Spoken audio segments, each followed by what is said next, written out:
अस्सलाम वालेकुम dear students. आज मेरा टॉपिक है पीरियोडिक टेबल और उसकी जो खसूसियात हैं यानी पीरियोडिसिटी।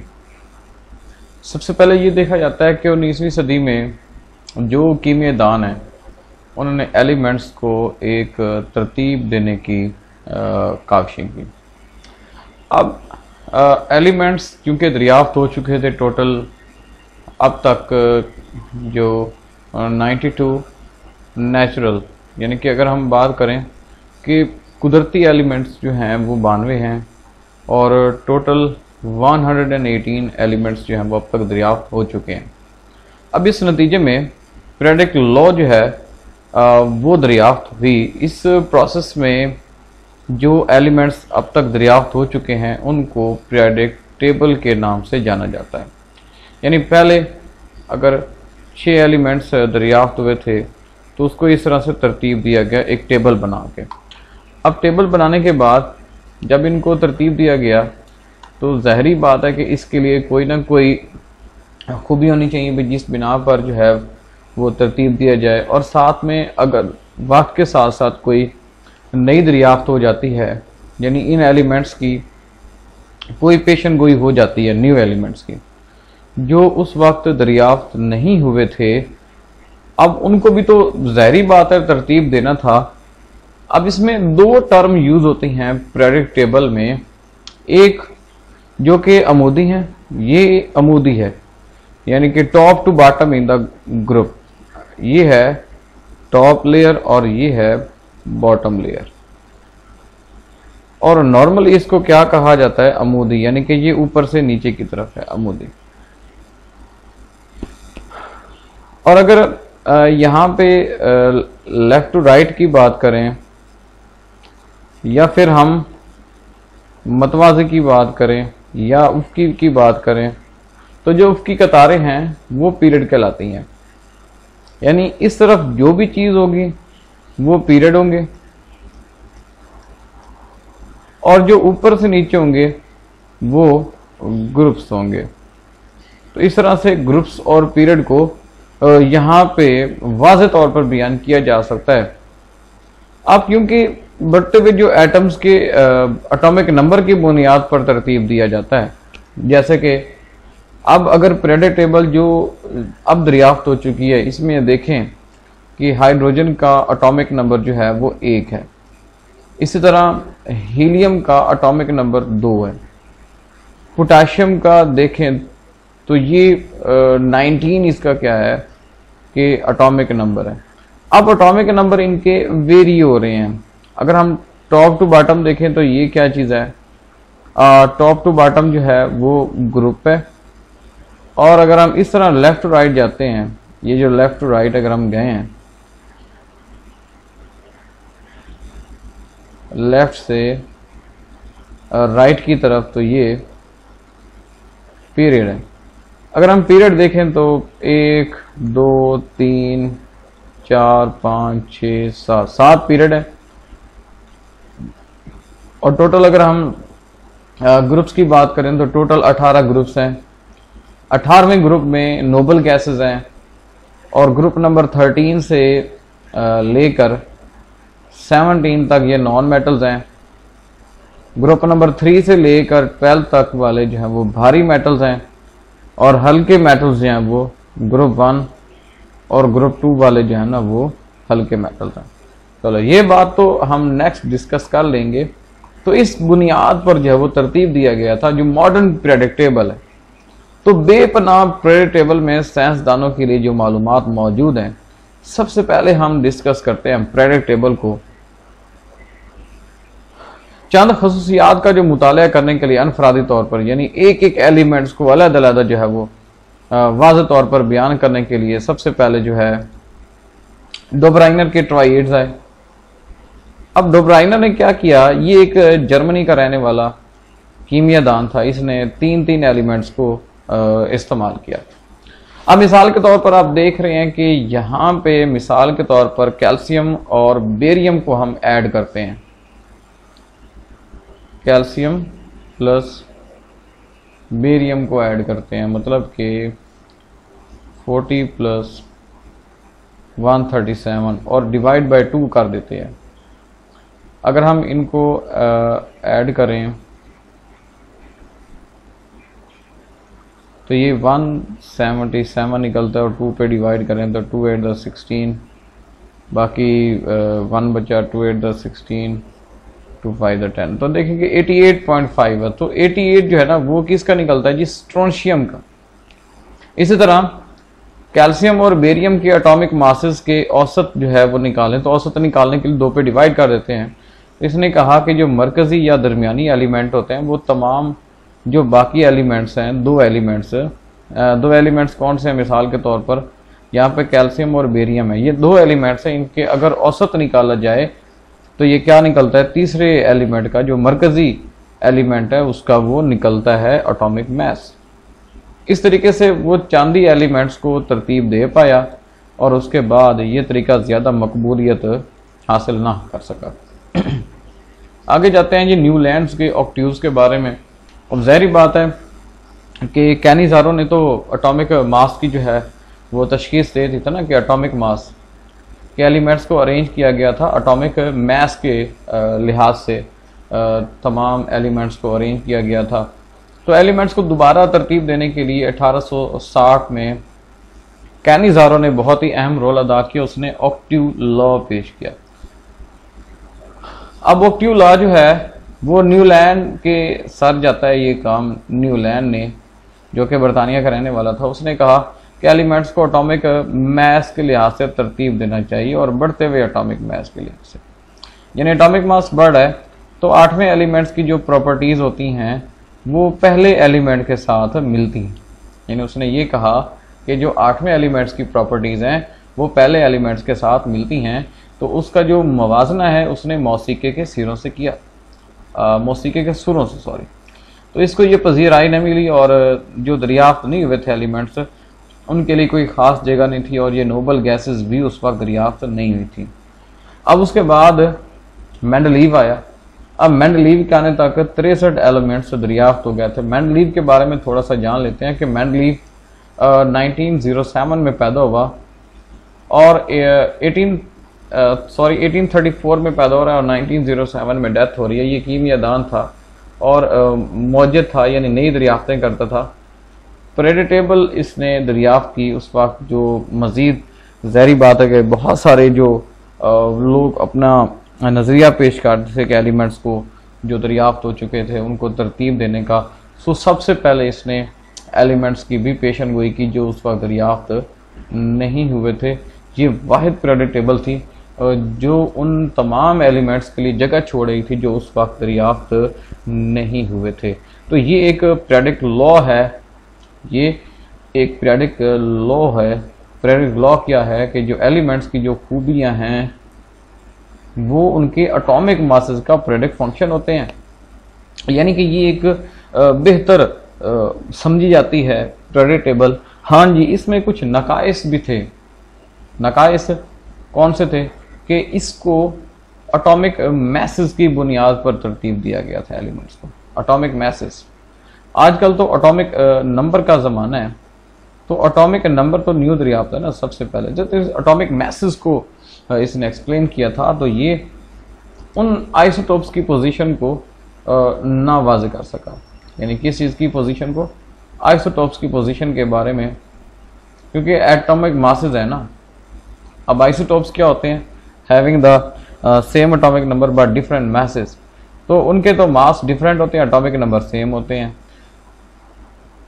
तो अभी भी इसमें खामियां थी, तो ये एटॉमिक मैसेज को तरतीब सही तरह से ना दे सका। फिर उसके बाद कौन सा ज़माना आया जी, प्रेडिक्ट लॉ का ज़माना आया। अब प्रेडिक्ट लॉ क्या कहता है जी, प्रेडिक्ट लॉ में एलिमेंट्स की एक नई खूबी दरियाफ्त हुई, वो है एटॉमिक नंबर। अब एटॉमिक नंबर के हिसाब से एलिमेंट्स को प्रेडिक्ट टेबल में तरतीब दिया गया। अब प्रेडिक्ट टेबल एक ख़ास किस्म की प्रेडिक्ट टेबल है जो तमाम एलिमेंट्स को अरेंज करने में मदद देती है, जो एलिमेंट्स दरियाफ्त हुए और उनकी जो प्रॉपर्टीज़ क्या हैं। सो ये सहरा जाता है जी एच मोज़ले के साथ, जिसने 1930 में ये अहम दरियाफ्त की। इसने कहा कि जो प्रेडिक्ट फंक्शन होते हैं एटॉमिक नंबर्स, जो एलिमेंट्स की खूबियाँ हैं वो उनके एटॉमिक नंबर का प्रेडिक्ट फंक्शन होते हैं। और ये सेम वही बात ही मेंडलीव ने भी अपने पीरियोडिक टेबल में की कि जो एलिमेंट्स की खूबी उनके एटॉमिक मासेस का पीरियोडिक फंक्शन है। और जो पीरियोडिक लॉ है वो एच मोज़ले भी यही कह रहा है कि इसमें सिर्फ और सिर्फ बात यही है कि जो एटॉमिक नंबर हैं वो नई बात है, सिर्फ किसकी बुनियाद है जी कि एटॉमिक नंबर जो वो एक नई दरियाफ्त थी जो कि उनके पीरियोडिक टेबल के हिसाब से तरतीब दिया गया। अब इसने कहा कि जो न्यूट्रल पार्टिकल्स होते हैं ना, न्यूट्रल एटम में इलेक्ट्रॉन की तादाद जो है वो प्रोटॉन की तादाद के बराबर होती है, या एटॉमिक नंबर जो है, क्योंकि वो प्रोटॉन है, एटॉमिक नंबर किस चीज़ की तादाद होती है, प्रोटॉन की तादाद होती है। यानी जो हम एटॉमिक नंबर यहाँ पे लिखते हैं, अब मिसाल के तौर पर हाइड्रोजन लिखा, यहाँ पे हम एटॉमिक नंबर लिखते हैं जी 1। अब 1 एटॉमिक नंबर का क्या मतलब है कि उसके अंदर ये प्रोटॉन की तादाद है, यानी प्रोटॉन की तादाद इसके अंदर क्या है, इसके अंदर 1 प्रोटॉन की तादाद है। इसी तरह हम क्या करें कि एटॉमिक नंबर की बुनियाद पर जो है वो एलिमेंट्स को तरतीब दिया गया। अब उसके बाद फिर आया जी जदीद पीरियोडिक टेबल। अब जदीद पीरियोडिक टेबल जो है इसमें थोड़ी सी और मज़ीद बेहतरियाँ थी कि इसमें जो एलिमेंट की खूबियाँ थी वो एक एलिमेंट से दूसरे एलिमेंट तक बढ़ती थी, और हर एलिमेंट के लिए एक जो खूबी होती हैं वो इनके लिए मुतय्यन होती हैं। तो 1913 में एटॉमिक नंबर की दरियाफ्त ने मेंडलीव के पीरियोडिक लॉ को जो एटॉमिक मास की बुनियाद पर था इसमें बहुत सारी इस्लाहत की। यानी एच मोज़ले ने जो मेंडलीव का पीरियोडिक लॉ है उसी में ही चेंजिंग्स की, और उसने ये कहा कि जो एक एलिमेंट की जो प्रॉपर्टीज़ हैं वो दूसरे एलिमेंट्स तक मज़ीद बढ़ जाती हैं। कौन से प्रॉपर्टीज़ कि एक एलिमेंट की प्रॉपर्टीज़ दूसरे एलिमेंट्स तक बढ़ती हैं, और ये हर एलिमेंट के लिए जो है वो खूबी क्या होती है, मुतय्यन होती है। यानी हर एलिमेंट के लिए अलग-अलग खूबी होती है। और एटॉमिक नंबर की जो दरियाफ्त थी वो तो मेंडलीव के पीरियोडिक लॉ को तो 4 चांद लगा दिया। पहले उसका जो बुनियाद थी वो एटॉमिक मास की बुनियाद पर थी, और अब उसने इस्लाहत की और फिर एटॉमिक नंबर की मेन जो थी वो बुनियादी वजूहात एटॉमिक नंबर की बुनियाद पर तरतीब दिया गया। और इसमें जो बाएं से दाएं तरफ,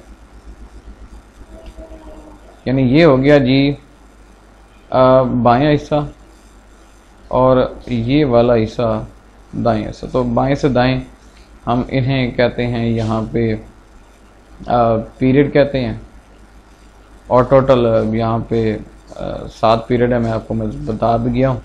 और एलिमेंट्स की जो खूबियाँ थी वो दोहराई जा रही थी, यानी हर 8वें एलिमेंट्स की पहले एलिमेंट्स के साथ खूबियाँ बढ़ रही थी, और ये किसकी बुनियाद पर था, इलेक्ट्रॉनिक कन्फिगरेशन की बुनियाद पर।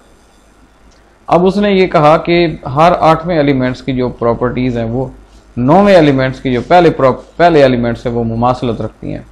यानी हर 8वें एलिमेंट्स की प्रॉपर्टीज़ पहले एलिमेंट्स के साथ मुवाजना रखती हैं। तो ये बात अगर आप देखें कि ये बात न्यूलैंड ने भी की थी, कि न्यूलैंड ने कहा ऑक्टियो के जो 8वें एलिमेंट की जो कीमियाई खसूसियात है वो ऑक्टियोज के पहले एलिमेंट्स के साथ मिलती हैं। तो काफ़ी हद तक ये बातें इनमें अगर हम देखें तो मुश्तरक हैं। और उसके बाद फिर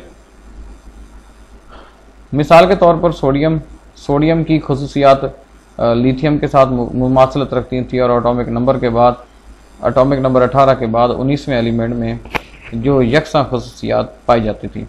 कौन से एलिमेंट में, यानी कि जो 18वां एलिमेंट है, 18वें के बाद जो 19वें एलिमेंट में यकसा खसूसियात पाई जाती है। यानी कि जो 18वें का 19वें के साथ तबादला, और जो सोडियम है उसका तबादला एक या उसका मुमासला जो है वो लिथियम के साथ थी। तो इस तरह 8 और 18 एलिमेंट्स की कतारों में इसे तकसीम किया गया। लंबी कतारों को 8 और 18 एलिमेंट्स की बुनियाद पर इन्हें तकसीम कर दिया गया। और इसी तरह फिर एक टेबल तैयार हो गई जो है long form of periodic table. अब long form of periodic table जो है वो एटॉमिक नंबर की बुनियाद पर थी, और एटॉमिक नंबर जो है वो बुनियाद बना किस चीज़ की, इलेक्ट्रॉनिक कन्फिगरेशन की बुनियाद बना। यानी कि जो एटॉमिक नंबर अगर ना होता तो फिर जो इलेक्ट्रॉनिक कन्फिगरेशन है कि एलिमेंट्स को अरेंज करना, उनकी ग्रुप बंदी करना, और उनकी जो प्रॉपर्टीज़ हैं अगर 8वें की पहले के साथ मिल रही हैं, जो 9वें की पहले के साथ मिल रही हैं, तो इन्हें इलेक्ट्रॉनिक कन्फिगरेशन कहा जाता है। इलेक्ट्रॉनिक कन्फिगरेशन में हम क्या करते हैं कि एटॉमिक नंबर की बुनियाद पर एलिमेंट्स को तरतीब देना होता है और उसके बाद इसमें वो खसूसियात के बारे में स्टडी किया जाता है कि जो खसूसियात हैं वो बाकायदा वक्फों के बाद वो खसूसियात आपस में दोहराई जा रही हैं या नहीं दोहराई जा रही। तो ये पीरियडिसिटी की तरफ ये रहनुमाई करती है। पीरियडिसिटी क्या है कि उनके जो एटॉमिक जो नंबर्स होते हैं, ठीक है, एटॉमिक नंबर्स का ये क्या होते हैं, देखें जो एटॉमिक नंबर्स की बुनियाद पर तरतीब दिया गया और इसमें ये कहा गया कि इनका जो पीरियडिक फंक्शन है वो एलिमेंट्स की खसूसियात तय करती हैं। एलिमेंट्स की खसूसियात एटॉमिक नंबर का पीरियडिक फंक्शन होते हैं। तो ये एच मोज़लेवी और डॉबराइनर के जो ट्राइड्स होते हैं वो, यानी न्यूलैंड के ऑक्टेव्स, ये सारे इन प्रॉपर्टीज़ को क्या करते हैं, बयान करते हैं कि एलिमेंट्स की जो प्रॉपर्टीज़ हैं वो आपस में काफ़ी मिलती हैं। अब पीरियड टेबल में जो उफ़क़ी कतारें हैं वो क्या कहलाती हैं, ये उफ़क़ी कतारें, ये उफ़क़ी हैं और ये अमूदी हैं। तो उफ़क़ी कतारें क्या कहलाती हैं, पीरियड कहलाती हैं। और एलिमेंट्स में जो एटॉमिक नंबर क्या रहता है, मुसलसल बढ़ता रहता है पीरियड में। अगर हाइड्रोजन का एक है तो हीलियम का 2 एटॉमिक नंबर है, तो एटॉमिक नंबर बढ़ है। अगर हम नतीजे में जो पीरियड में तमाम एलिमेंट्स की जो खूबी है ना वो बदलती रहती हैं। और ये किसकी तादाद डिपेंड करता है, ये इलेक्ट्रॉन्स की तादाद पे डिपेंड करता है कि वैलेंस शेल में इलेक्ट्रॉन्स कितने हैं। अगर वैलेंस शेल में 1 इलेक्ट्रॉन है तो वह अल्कली मेटल है, अगर 1 इलेक्ट्रॉन है तो अल्कली मेटल है। और इसी तरह ऐसे एलिमेंट जिनमें 8 इलेक्ट्रॉन्स पाए जाते हैं वो नोबल गैसेस हैं। अगर पहला पीरियड है तो वो अल्कली मेटल है। इस तरह अगर हम इंतहाई दाएं जानिब आते जाएं तो फिर आगे नोबल गैसेस हैं। और नोबल गैसेस का जो ताल्लुक है वो 18वें ग्रुप के साथ है। इसी तरह जो अमूदी कॉलम्स होते हैं, अमूदी कॉलम्स ग्रुप्स कहलाते हैं। ये इस तरह के अमूदी कॉलम्स होते हैं और 1 से लेकर 18 तक एलिमेंट्स हैं। वैसे तो इस तरह तो पीरियड्स आ जाते हैं ना, ऊपर से नीचे ग्रुप्स आ जाते हैं, तो टोटल 18 ग्रुप्स हैं। और इसी तरह एलिमेंट्स की जो इलेक्ट्रॉनिक कन्फिगरेशन है वो सारी एक जैसी है। जिस तरह 1s2, 2s2, 2p6, ये सभी के लिए जैसी है। इनके आखिरी शेल में इलेक्ट्रॉन पर डिपेंड करता है कि पहले ग्रुप के एलिमेंट्स क्या करेंगे आखिरी शेल के साथ। आखिरी शेल में जो इलेक्ट्रॉन्स हैं वो दे देंगे या अपने पास रखेंगे। तो एलिमेंट्स की जो कीमियाई खसूसियात होती हैं वो काफ़ी हद तक एक जैसी रहती हैं। तो आज हमारा ये टॉपिक था कि पीरियडिक टेबल के बारे में समझना था, long form of period table तक। आगे हम long form of period table को पीरियड्स और ग्रुप्स और इसके अलावा जो बेसिक डेफिनेशंस हैं वो हम नेक्स्ट टॉपिक में क्लियर करेंगे। वस्सलाम।